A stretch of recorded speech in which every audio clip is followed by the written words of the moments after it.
오늘인가 어제였었나요? 네, 어제죠. 아, 안타까운 하루였어요. 그랬죠. 네. 그래서 뭐 사실 이제 좀 안타까움이 있어요. 무슨 말이냐. 물론 이제 범죄 행위로만 보면 장시호 씨가 고약하죠. 받은 형량이 그렇게 높다라고 볼 수는 없지만 이제 우려되는 건 이런 거죠. 검찰이 일정 부분 피의자로 소환된 피고나 피의자가 와서 내부 고발이라고 할 수 있는 거 아니겠습니까? 범죄 실체에 대해서 얘기해주고 또 다른 사람의 범죄 행위까지도 증거를 제출하면서 도와주는 역할을 했는데 우리가 소위 이제 플리바게닝이라고 하는데 우리 법에는 그게 플리바게닝이라는 개념이 없기 때문에 사실은 뭐 법관이 판단을 내린 것 자체는 뭐 문제가 없다고 봅니다. 저는. 그러나 이제 앞으로 피의자들이 그런 상황에서 그럼 과연 검찰을 적극적으로 도울 거냐 하는 우려가 좀 있다는 거죠. 그러니까 재판부 입장에서야 뭐 검찰의 입장을 충분히 고려하지 않고 뭐 법에 의해서 형량을 정했다고 한다면 할 말은 없지만 그럼에도 불구하고 앞으로 이제 국정농단 관련한 검찰 조사를 할 때 검찰에서 이런 형태로 예를 들면 플리바게닝 형식의 어떤 형태의 도움을 줬을 때 이익을 줄 수 있는 뭔가 좀 감형을 해줄 수 있는 그런 뭔 키가 있으면 카드가 있으면 아무래도 조사가 좀 더 잘 이루어질 가능성이 있는데 그런 부분에 있어서 이제 앞으로 좀 조사가 어려워지지 않을까 하는 우려는 있습니다. 근데 이제 지금 말씀하셨는데 백 변호사님, 네. 플리바게닝이라고 하는 게 어찌 보면 우리가 보면 야, 그거 좀 야비하고 비열한 짓 아니냐. 그런데 근데 그 내면의 그 속성은 잘못한 사람이 반성을 하면서 검찰 수사에 자기 죄를 인정하고 수사에 협조하겠다 이런 뜻이 아닌가요? 그러니까 이게 플리바게닝 하는데 정확하게 그 뜻이 뭐냐면요. 기소하기 전에 이 죄를 스스로 뉘우치고 수사에 협조하는 경우에 형량을 조정해 주는 제도예요. 그러니까 쉽게 말하면 그러니까 기소 플리가 전입니다. 총원 이런 뜻 아닌가요, 원래? 그렇죠. 그런데 우리나라는 말씀하셨던 것처럼 공식적으로 플리바게닝이라는 제도는 없는데 이제 수사기관 입장에서 한번 생각을 해보죠. 이게 예를 들어서 마약 사건 한번 생각해 보세요. 마약 사건은 혼자 잘 안 해요. 그러니까 마약은 내가 마약을 투약을 하려면 나한테 판 사람도 있어야 되고 유통망도 있어야 되고 보통 혼자 한다니까 같이 한 사람들, 같이 하는 패거리들이 있단 말이에요. 근데 한 명을 잡았어요. 한 명을 잡았는데 정말 엄격하게 플리바게닝도 전혀 없이 그냥 원칙대로 죄를 물으면 이 사람이 굳이 윗선을 불 이유가 하나도 없어요. 그렇죠. 뭔가 본인한테 이익이 돼야 자기랑 같이 한 사람, 공급해준 사람, 그다음에 이걸 유통하는 사람들을 불잖아요. 이제 그래서 수사의 편의상 우리나라도 일정 부분에 한해서는 플리바게닝을 도입해야 되는 게 아니냐는 얘기가 많이 있었어요. 왜냐하면 이론적으로 보면 죄를 진 사람 그에 합당한 처벌하는 건 맞는데 그렇게 해서 한 명을 처벌하는 것보다는 많은 사람들을 처벌할 수 있게 사회를 정화하는 데 도움이 된다면 긍정적인 역할을 감안해서 일정 범죄는 도입할 필요가 있다는 얘기가 나왔는데 이번 사건 같은 경우에는요. 사실 아까 말씀하셨던 것처럼 1년 6개월을 구형했다라는 건 그러니까 쉽게 말해서 특검에서 풀어주세요. 그 의미예요, 그냥 말 그대로. 원래 구형을 무척 낮춘 거죠, 지금? 그러니까 이게 원래 사실 장시호 씨 혐의는 뭐예요, 혐의가 이제 삼성이나 JK 등 압박해서 한 후원금 18억 원 정도 받아낸 거, 국고보조금 7억 횡령하고 또 영재센터 자금 3억 횡령한 거. 대충 사이즈 나오지 않습니까? 이 정도면 10억 횡령 최소 구형이 5년에서 7년 정도는 되는 게 맞아요. 그런데 일단 특검 입장에서는 어쨌건 여러 가지로 수사에 협조를 했고 국정농단 실체를 밝히는 데 도움을 줬으니까 재판부에 그냥 집행유예 해주세요. 왜냐하면 구속기간도 연장 안 했잖아요. 다 지금 들어가 있는데 장시호 씨만 안 했잖아요. 이제 그런 시그널을 줬으나 재판부는 그래도 안 돼 이렇게 판단한 겁니다. 그렇죠. 재판부도 이러한 그 횡령죄에 대한 판례가 있을 거 아니에요. 그렇죠. 판례를 깨면서까지 검찰이 물론 수사 열심히 했고 수사협조에서 국정농단의 실체를 밝혀내는 데는 긍정적인 역할을 했지만 재판부는 재판부대로 지켜야 할 또 마지노선이 있는 거니까. 그러니까 재판부는 그 수사에 협조했다라는 것 때문에 2년 6개월만 선고했다. 약간 이런 취지예요. 그러니까 그게 검찰하고 온도차가 있는 거예요. 원래는 이거보다 훨씬 중형을 선고해야 되는데 지금 말씀하셨던 것처럼 수사에도 협조하고 자백하고 했던 여러 가지 양형 요소를 감안해서 2년 6개월을 선고한 거니까 검찰과 재판부가 바라보는 온도차가 분명히 있었던 거고요. 사실 재판부 입장에서도 고민을 좀 했을 거예요. 검찰이 구형한 거 사실 쉽게 말해서 올려친다 그러잖아요. 올려치는 경우가 그렇게 흔하진 않습니다. 저희는 특검이 이렇게까지 시그널을 보냈으면 그래도 재판부 알았어 하고 들어줄 거라고 생각했으나 말씀하셨던 것처럼 재판부에서 제일 중요했던 게 이거예요. 장시호 씨가 법정에서 이런 얘기하거든요. 이 지금 3억 횡령하고 국고보조금 7억 횡령한 거 최순실에게 준 게 아니에요. 이거 장시호 씨가 꿀꺽한 거란 말이에요. 그러니까 토해 내야 되잖아요. 그건 나중에 이제 뭐 또 다른 문제들이 있겠지만 그렇게 본인이 다 이득을 취한 것을 고려할 때 가장 이익을 많이 본 사람 중에 하나를 집행유예로 풀어준다? 그거는 재판부가 받아들이기 어렵다 이런 판단을 한 겁니다. 만약에 네. 사정 변경, 즉 3억 7억 한 거 그 횡령했는데 무척 깊게 뉘우칩니다. 그리고 그 횡령한 돈이 어쨌든 3억은 국고죠. 영재센터 자금 3억. 그럼 총 뭐 10억이 어바웃 다 국고네요. 네, 그렇죠. 그러면 이 부분에 대해서 내가 국고이기 때문에 다시 그 회사 영재센터에 환수하겠다. 그리고 실질적으로 환수했다면 그거는 수사기관에서 그랬다면 그게 고려가 되지만 이건 1심 선고가 나서 법정 구속이 된 거기 때문에 법정 구속됐는데 이거 갚는다고 해서 보석으로 풀어주진 않습니다. 20에서 영향. 2심에서 그럼 영향이 있을 수 있죠. 당연히. 이제 그런 부분도 고려가 돼야 될 겁니다. 예측 그 1년 6개월 구형했을 때 예측 못 하셨잖아요. 다 대부분 집행유예로 예측을 그랬었죠. 1년 6개월 정도 되면 대부분 이제 구형하는 것보다 좀 낮게 판결을 내리지 않습니까? 그렇게 되면 보통 한 집행유예는 3분의 2나 반. 그렇죠. 그 정도 내기 때문에 다 집행유예가 나올 거라 생각을 했죠. 장시호 씨도 사실 근데 어제 뭐 이렇게 출두하는 모습을 보면 본인도 집에 돌아갈 걸 생각하고 아마 출두한 게 아닌가 하는 생각이 들 정도로 뭐 옷차림이나 이런 것들을 보면 그리고 또 본인이 그렇게 얘기했지 않습니까? 머리가 하얘졌다. 판결을 받는 순간 그만큼 충격을 받았다는 거 아니겠습니까? 애 데리러 가야 되는데. 그렇죠. 또 그 뭐 마지막 증언할 때도 진술할 때 그런 얘기 했잖아요. 자, 얘가 지금 기다리고 있어 데리러 가야 되는데 나를 좀 구속만은 면하게 해달라. 이 얘기는 결국 아이한테도 내가 데리러 가겠다고 약속해놓고 왔다는 거 아니겠어요? 아휴, 그렇다고 하면 결국 짜네요. 장시호 씨는 이 법정 구속이 될 거라고 상상도 못 하고 왔을 가능성이 높아요. 검찰도 아마 그 정도까지 생각을 안 했을 거고요. 왜냐하면 장시호 씨가 워낙 많은 이제 도움을 줬기 때문에 뭐 그런 점에서 검찰 입장에서는 가능한 한 불구속 상태의 재판을 받을 수 있도록 하려고 하는 의도를 갖고 있었던 것이고 장시호 씨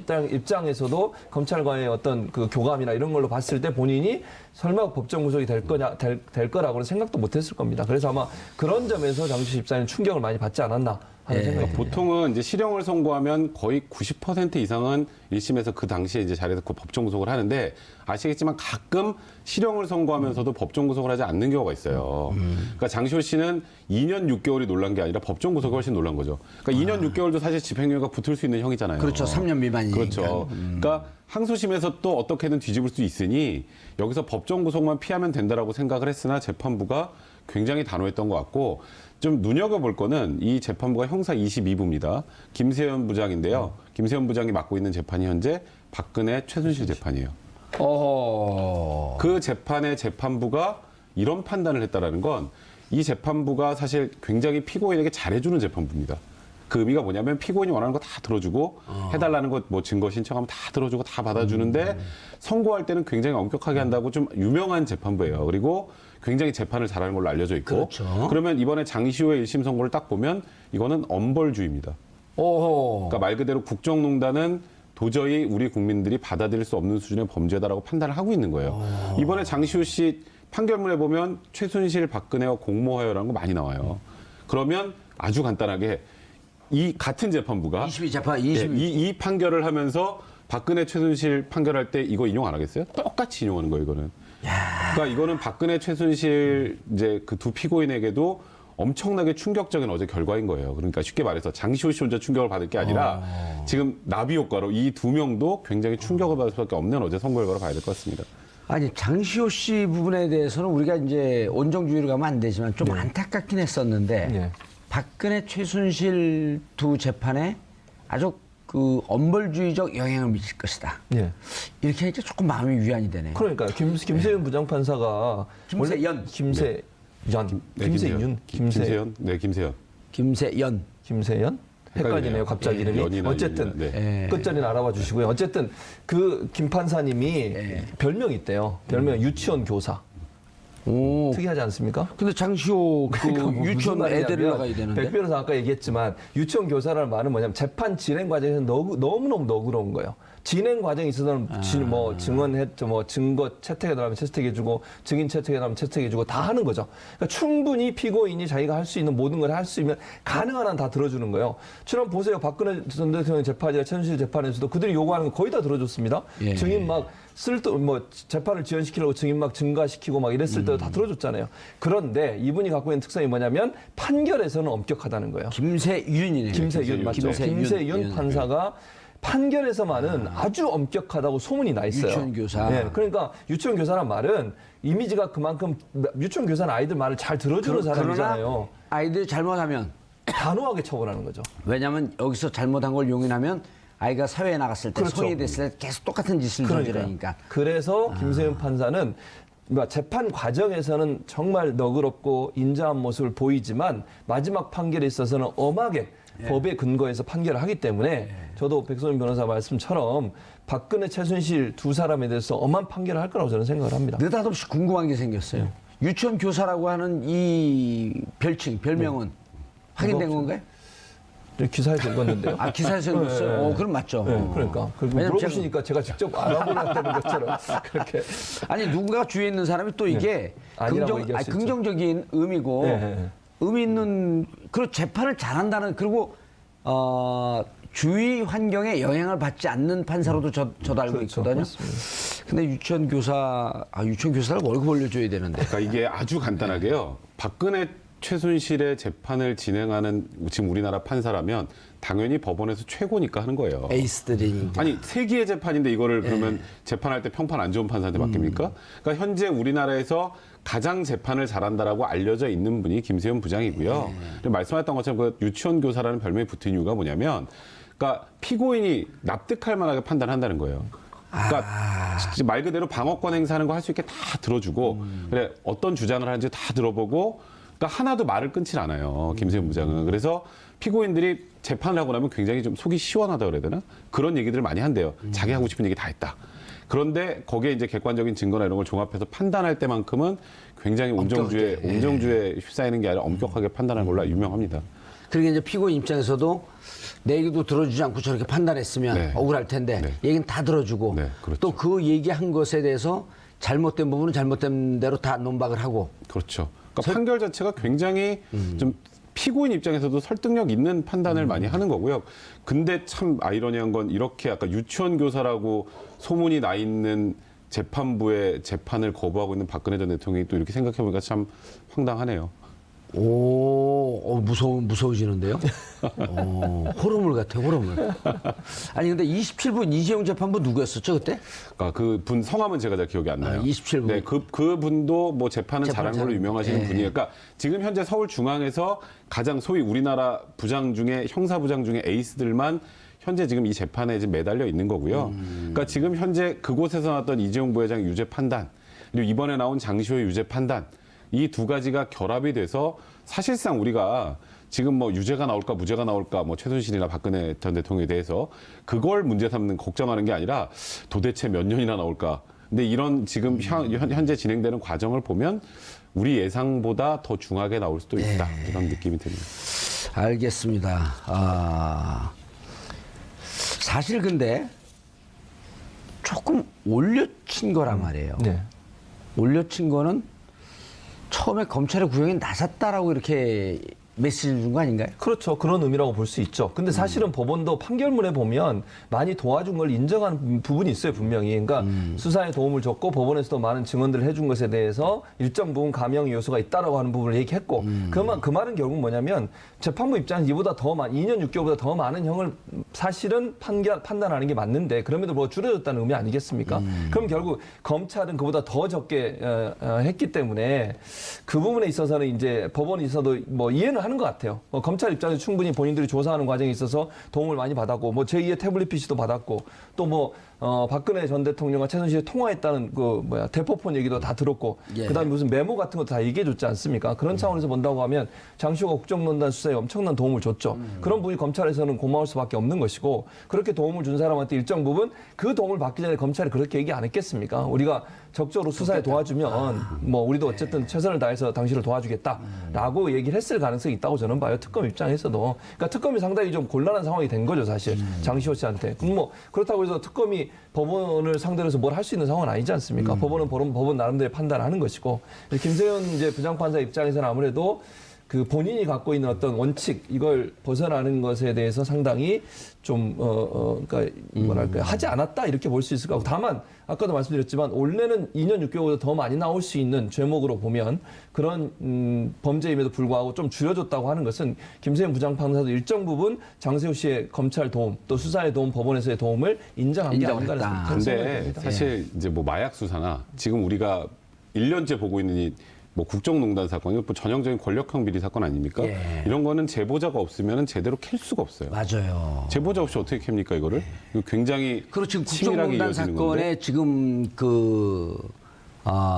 전말이 파악이 되고 이런 게 지금 다 제보 아니에요. 그렇죠. 지금 그다음에 국정원 내에 국정원개혁위원회에서 갖고 온 것도 사실은 지금은 개혁위원회가 정권이 바뀌어서 만들어졌지만 그 전 같으면 그 안에 있는 자료를 누군가 제보를 해야만이 가능했던. 그렇죠.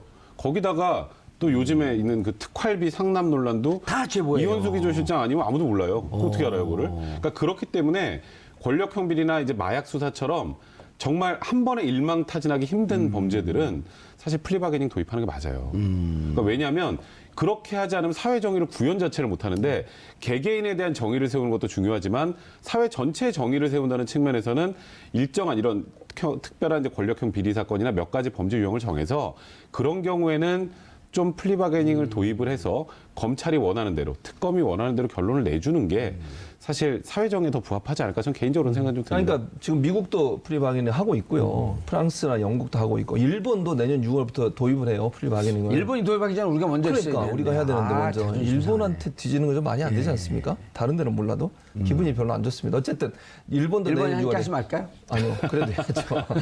좀 더 빨리 하면 안 될까요? 예. 어쨌든 그래서 플리바게닝이라는 게 사실 뭐 수사의 비용도 줄일 수 있고요. 또 지금 백성문 변호사 말씀하신 것처럼 그 권력형 비리 같은 경우 내부 고발이나 아니면 본인이 알고 있는 모든 진실을 다 털어놓으면 일망타진할 수 있는 기회가 되지 않겠습니까?